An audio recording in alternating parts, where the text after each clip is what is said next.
Hey guys, so just really quickly before we head off to bed, I just wanted to mention a few things that I really loved, really stuck out to me at the Tridentine Mass we went to today.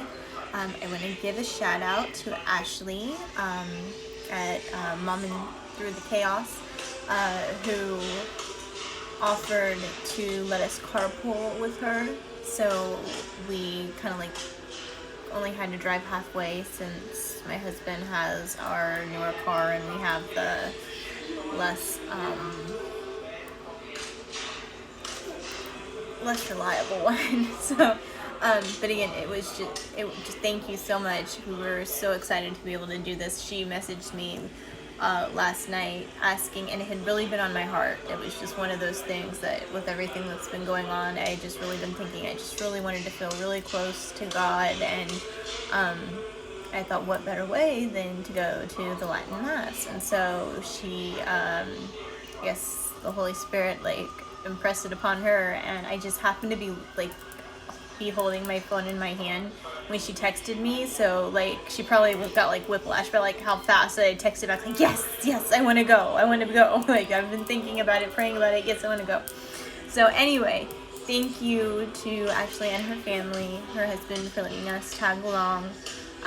Michael was super excited. He was excited to get to go with friends, and he was excited to experience something new too, because we've passed Holy Ghost before, but we've never actually been inside. And it's a beautiful church, and the original structure is sitting right next to it. If you looked at any of my videos, you might have seen it.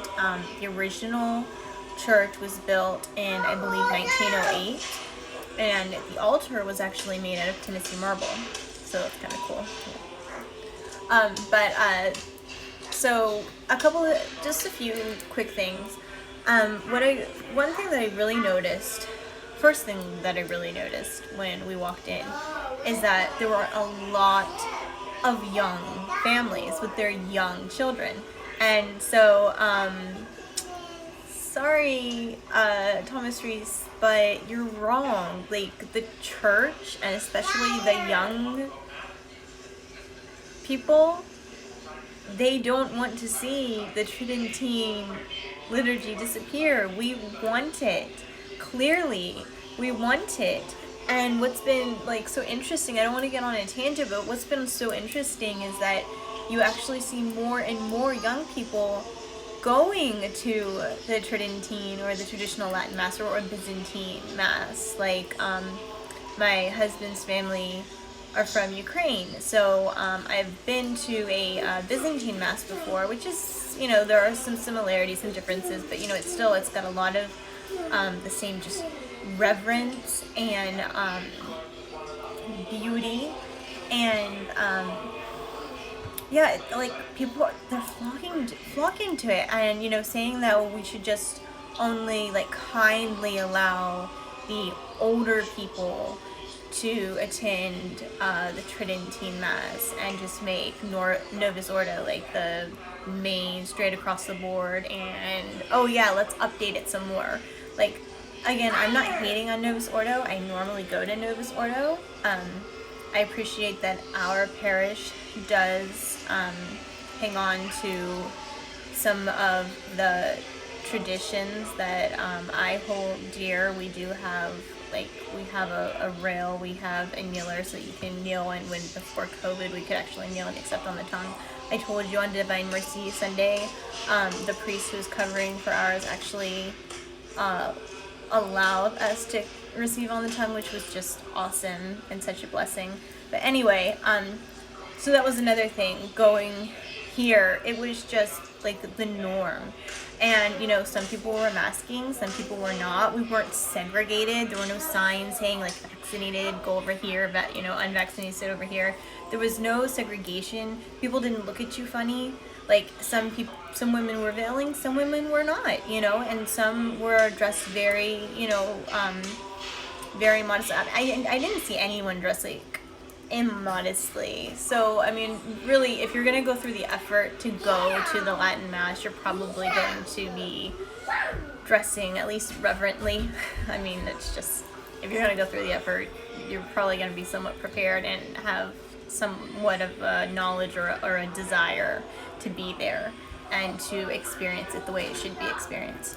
So anyway, like I said, I've been to a Byzantine Mass because of my husband's family and their heritage, but this was the first time that I got to in person experience the traditional Latin Mass, and it was amazing. I mean, like you can watch it on YouTube and stuff, but it's not the same as being there. And this was a low Mass, so there was only one priest, and this was another thing that I noticed and actually kind of enjoyed, was watching at one point when he removed, he had all his altar servers, which were all like teenage boys. There were like, I believe 4 of them, maybe 4 to 6 of them there. But they helped him remove his outer garment, which is the chasuble. I think I'm saying that right. And that's like the last garment that the priest wears, and it's usually the liturgical color. And since it can be like red, green, purple, sometimes rose-colored. Right now it's white with a little bit of gold because we're still in the Easter season. That's right. Like, again, as Catholics, like, Christmas goes on forever, Easter goes on forever. But it's great because, like, the day, it's not just about the day. It's about the season and your state of mind. So, and again, I'm not going to get off on a rant. I'm going to make this quick. So, anyway, they helped him remove his chasuble, and then he put on his, it's called a, now I'm going to lose it. There's a name for it. It is a beretta. So he put on, he took off his chasuble and he put on his beretta to go over to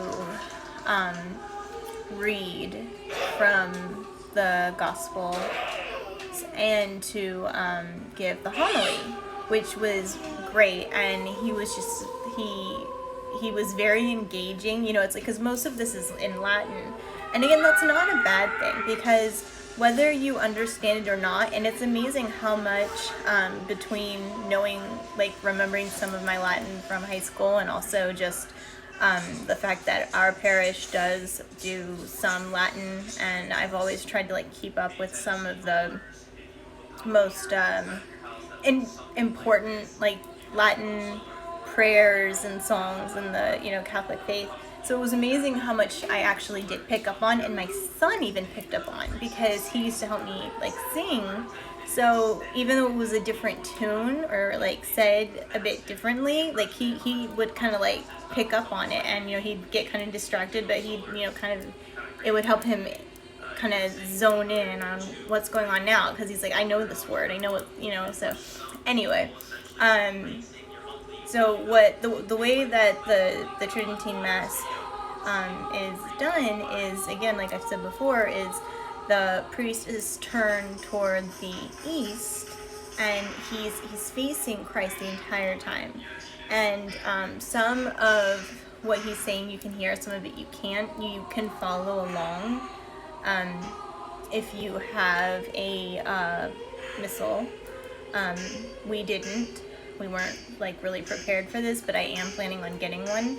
And in the Tridentine Mass, most of it is done in Latin, and then you'll have the homily in the vernacular. So if it's English, for us, it's English. Yeah,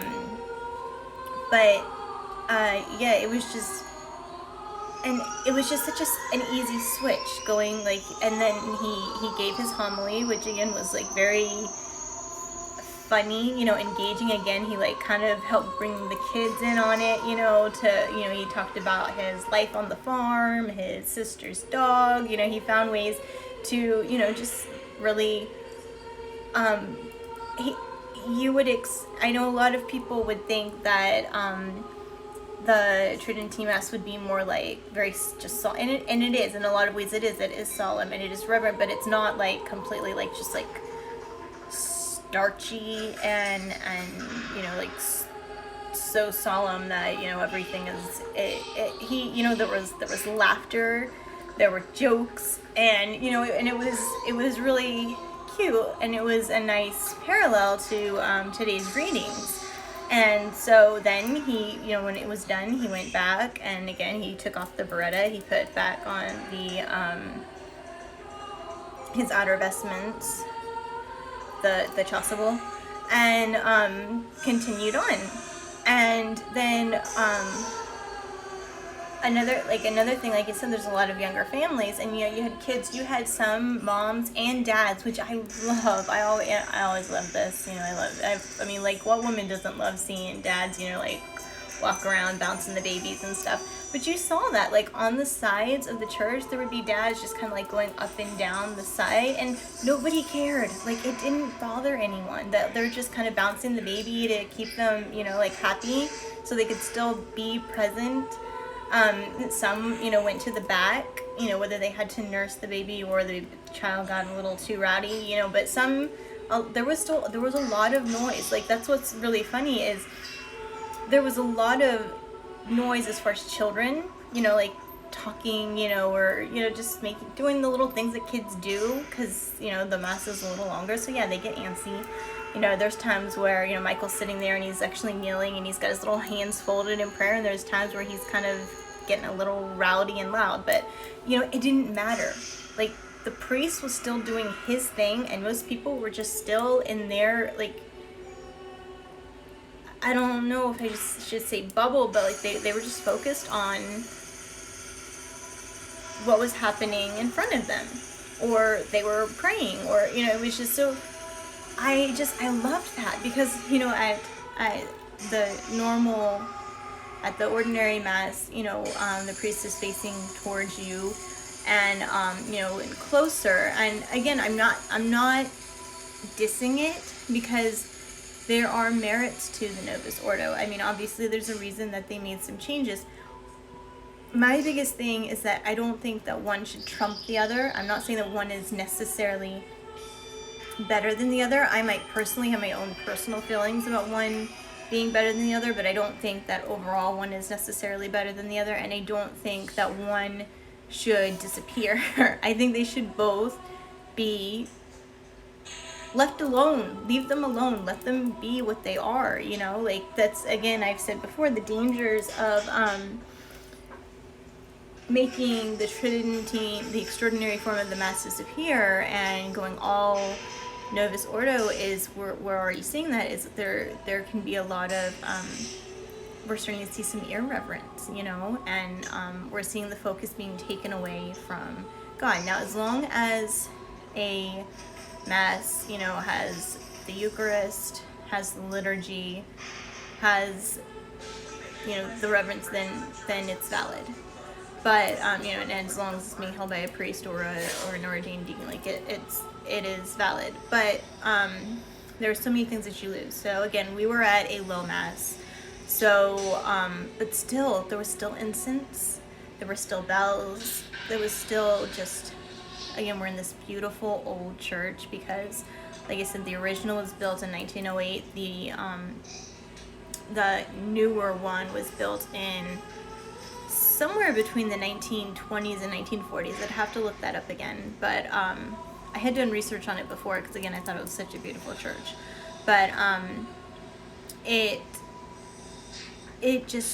was so great to see all of these families, all of these, with all of these kids and all of this stuff, it's like it really, and, I say all the time that, what we need to understand is that, with the Mass, heaven and earth truly, like, come together, truly meet. Like, what's happening all the time in heaven is happening at the Mass. So in in the extraordinary form, I think it's a little easier to see that, I think, because of the way that it's set up.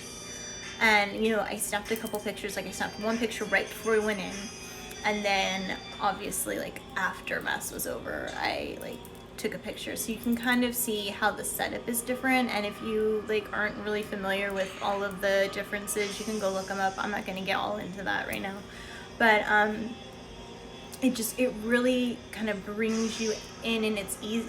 It can really help remind you that, this is what's going on in heaven, you know, right now. This is what's going on all around the world, and God is present at each and every one of those masses, and he's present at the ordinary form too. He absolutely is.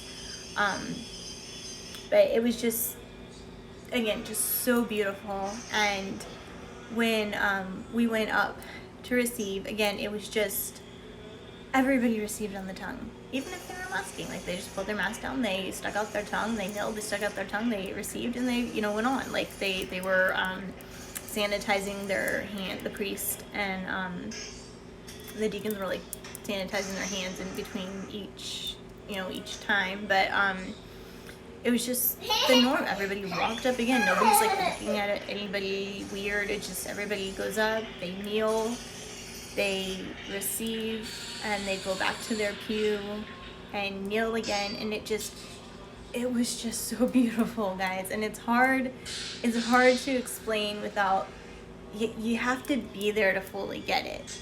But I've talked about it again, like it's similar to the Byzantine in a lot of ways. So I've talked about the beauty of that and just the reverence. And again, I don't think that don't get me wrong, like there are merits to the Novus Ordo. The ordinary form, I just think that we need to hold on to our traditions, because you know, like I grew up Protestant, and there's the song, give me that old time religion, and it's good enough for me. And it's good enough for me. It's more than good enough. Like, this is what they've been doing for hundreds, thousands of years, like with very few changes. So they must be doing something right, and people are flocking to it because there's something there. And you know, the ordinary form can be, you know, very good, especially for someone, you know, new coming into the church. But then at the same time, I know people who came into the church because of the extraordinary form. So, you know, again, it just, each has their place. So leave them alone. Don't try to, like, stop the bickering about what is better, what's valid, something. Again, as long as the Eucharist is present, as long as, you know, the liturgy is being read, as long as there is an ordained priest or deacon there, like, it's, as long as you are being reverent, like, it's valid. But like, stop hating on each other, like, whether to veil or not to veil. It just, whatever God is calling you to do. And if he's calling you to veil, or if he's calling you to make the hour drive, find someone to carpool with. Like, I'm so thankful, Ashley, thank you so much for that, you know, opportunity. Just find a way to get there, find a way to experience it. I promise you, even if it's one time, I promise you will never regret it. Even if you don't fully get every little bit, like, you will not regret it at all. And, you know, we definitely plan on going back. As soon as my husband has a Sunday off, we're going, like, as a family. I know he'd love it. Again, he was, his family was from Ukraine, so he was raised in a Byzantine church. And even though most of them go to a Roman Catholic church right now, we still, like, on special occasions and stuff, go to the nearest Eastern Orthodox, which they kind of like mix the Ukrainian and Greek in that area. But again, just there is just a beauty and a reverence, and it's just the smells, the sounds, the sights, because everywhere you look, there's just something.